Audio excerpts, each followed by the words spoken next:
ஆன்மீக அன்பர்களே, இன்று போர்க்களத்தில் அர்ஜுனனுக்கு கிருஷ்ணன் உபதேசித்த விஷயங்களை பற்றி விளக்கமாக கூறுகிறேன். அர்ஜுனன் போர்க்களத்தில் தன் எதிரில் இருப்பவர்கள் அனைவரும் தனது உறவினர் எப்படி சண்டையிடுவது என மனக்குழப்பம் அடைகிறான்.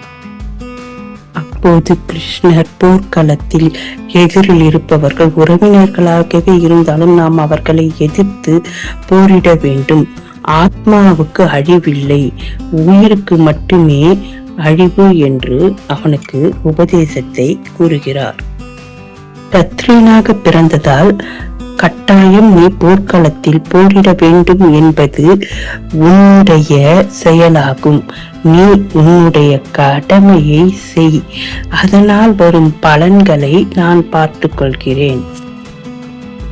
கர்மயோகம், பக்தி யோகம் போன்றவைகளை புரிந்து நீ என்னை மனதில் நினைத்து என்னிடம் சரணடைந்தால் உனக்கு ஏற்படும் புண்ணிய பாவங்களை நான் பார்த்துக் கொள்கிறேன், கலங்காதே என்று அவனுக்கு அறிவுரைகளை கூறியதை கேட்ட அர்ஜுனனின் மனம் தெளிவடைந்து போர்க்களத்தில் போரிட அவன் தயாரானான். இதில் இருந்து நமக்கு தெரிவது என்னவென்றால், நாம் அதர்மத்துக்கு எதிராக போரினை புரியும் போது அதில் வரும் இழப்புகளை நாம் கவலைப்படக்கூடாது.